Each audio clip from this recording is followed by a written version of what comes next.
Welcome to HBN TV.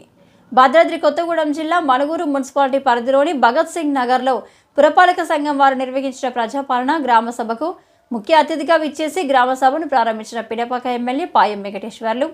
అనంతరం వారు మాట్లాడుతూ రాష్ట్ర ప్రభుత్వం ఎంతో ప్రతిష్టాత్మకంగా నిర్వహించిన గ్రామ సభలను ప్రభుత్వ అధికారులకు ప్రజలు సహకరించాలని, ఇల్లు లేని ప్రతి పేద కుటుంబానికి ఇందిరమ్మ ఇల్లును కల్పించడమే కాంగ్రెస్ ప్రభుత్వ లక్ష్యమని, అర్హులైన ప్రతి కుటుంబానికి ఇందిరమ్మ ఇల్లును అందిస్తామని తెలియజేసిన పిడపాక నియోజకవర్గ శాసనసభ్యులు పాయం వెంకటేశ్వర్లు. ఈ కార్యక్రమానికి మున్సిపల్ కమిషనర్ యాదగిరి గౌడ్, ప్రభుత్వ అధికారులు, కాంగ్రెస్ పార్టీ టౌన్ అధ్యక్షులు శివసైదులు, కాంగ్రెస్ పార్టీ మండల నాయకులు, మహిళా నాయకులు, యువజన నాయకులు, కార్యకర్తలు తదితరులు పాల్గొన్నారు. మన సంక్రాంతి పండుగ అయిన తెల్లారి 16వ తారీఖు నుంచి 20వ తారీఖు వరకు సర్వే కూడా చేసినారు ఈ 4 పథకాలకు సంబంధించి అధికారులు. మరి అప్పుడు కూడా సరిగా ఉందో లేదని చెప్పేసి 21వ తారీఖు నుంచి ఈ రోజు 24వ తారీఖు వరకు తెలంగాణ రాష్ట్ర వ్యాప్తంగా మన నియోజకవర్గంలో, మన మున్సిపాలిటీలో అన్ని వార్డుల్లో కూడా గ్రామ సభలు జరుగుతూ ఉన్నాయి. ఇవాళ లాస్ట్ ఈ సభతో ఇంకో సభ ఉంది. ఎక్కడ? ఇంకో సభ గాంధీనగర్తో ఈ సర్వే పూర్తవుతుంది.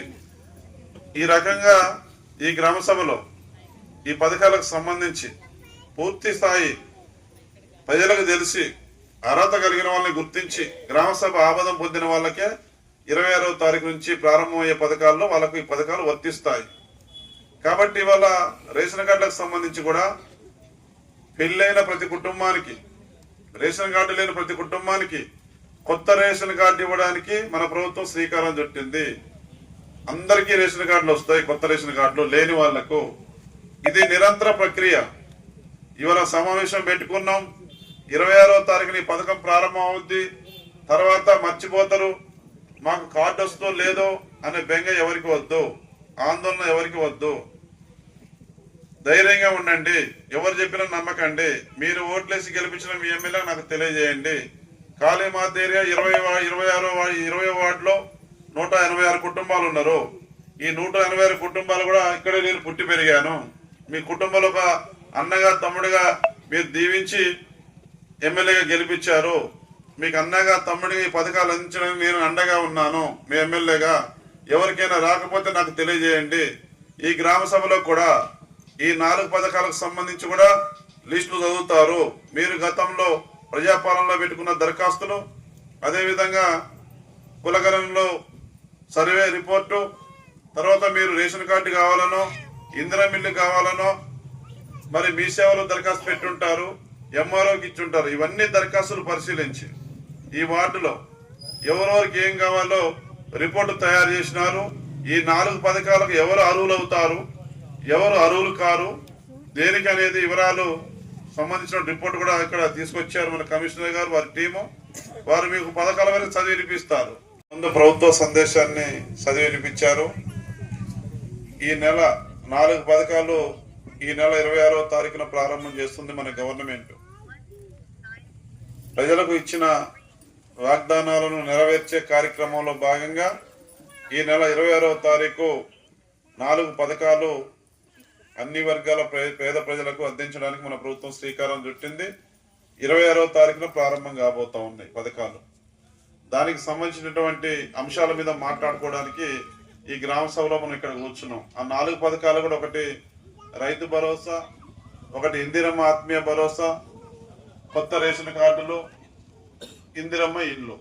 ఈ 4 పథకాలకు సంబంధించి మరి రాష్ట్ర ప్రభుత్వం ఎంతో ప్రతిష్టాత్మకంగా తీసుకొని మరి రైతులకు, రైతు కూలీలకు, అన్ని వర్గాల్లో ఉన్నటువంటి పేదలకు, ఎస్సీ, ఎస్టీ, బీసీ, మైనార్టీ వర్గాల పేదలకు ఈ 4 పథకాలు అందించాలని, మీ కుటుంబాల్లో ఎలుగులు నింపాలని, పేదవాళ్ళ ముఖంలో చిరునవ్వు చూడాలని, వారి సొంతింటి కళ నెరవేర్చాలని, వారికి చౌక దుకాణంలో సరుకులు అందుకోవడానికి కొత్త రేషన్ కార్డు ఇవ్వాలని, వ్యవసాయ రైతులకు రైతు భరోసా ఇస్తా ఉన్నాం సంవత్సరానికి 12,000 ఎకరానికి. అదేవిధంగా వ్యవసాయం మీద ఆధారపడ్డ రైతు కూలీలకు కూడా సంవత్సరానికి 12,000 ఇవ్వాలని ఇందిరమ్మ ఆత్మీయ భరోసా పథకం. ఈ 4 పథకాలు కూడా అద్భుతమైన పథకాలు. మన ప్రభుత్వం కూడా ఎంతో పారదర్శకంగా, ఎంతో ప్రతిష్టాత్మకంగా తీసుకొని గ్రామ సభల్లో వీటిని మీ అందరి సమక్షంలో ఈ పేర్లు చదివి అర్హుల్ని గుర్తించి ఈ గ్రామ సభ ఆమోదం పొందిన తర్వాత ఇవాళ 24వ తారీఖు ఎల్లుండి మన గవర్నమెంట్ పథకాలను ప్రారంభం చేస్తూ ఉంది. మరి ఈ పథకాలు ప్రారంభం చేసే సందర్భంలో మీరు 2023 డిసెంబర్ 30వ తారీఖు జరిగిన ఎన్నికల్లో మీరు ఆశీర్వదించి దీవించి మీ ఎమ్మెల్యేగా నన్ను 35,000 ఓట్ల మెజార్టీతో గెలిపించినందుకు మీ రుణం తీసుకునే అవకాశం మీరు రాష్ట్ర ప్రభుత్వం కల్పించింది, మీరు కల్పించారు. ఎన్ని చేసినా మీ రుణం తీర్చుకోలేనటువంటిది. ఇవాళ ఈ 4 పథకాలకు సంబంధించి మన ముఖ్యమంత్రి రేవంత్ రెడ్డి గారు స్పష్టంగా చెప్పారు. రైతు భరోసా అనేది భూమిని నమ్ముకున్న రైతు, పంట పండించే రైతుకి రైతు భరోసా ఇవ్వాలని చెప్పేసి మన ముఖ్యమంత్రి గారు స్పష్టంగా చెప్పారు. పంట పండించే రైతుకి సంవత్సరానికి ఎకరానికి 12,000, అంటే రబీ పంట ఖరీఫ్ పంట 2 విడతలుగా ఇస్తారు. పంట పెట్టుబడి సహాయం, పంట ఎవరైతే వేస్తారో రైతు, ఆ రైతుకి పంట పెట్టుబడి సహాయం కింద ఎకరానికి 12,000, పంటకి 6,000, 2 పంటలకు 12,000 సంవత్సరంలో. అది రైతు భరోసా పథకం. రైతులకు ఇప్పటికే 2 లక్షల రుణమాఫీ కూడా చేయడం జరిగింది. కింటా ధాన్యం అమ్మితే 500 రూపాయలు బోనస్ కూడా ఇవ్వడం జరిగింది. రైతులు బాగుంటేనే మనం ఎన్ని పనులు చేసినా సమయానికి తినాలంటే రైతులు పంటలు పండించాలి. రైతు సంతోషంగా పంటలు పండిస్తేనే మనం తినగలుగుతున్నాం.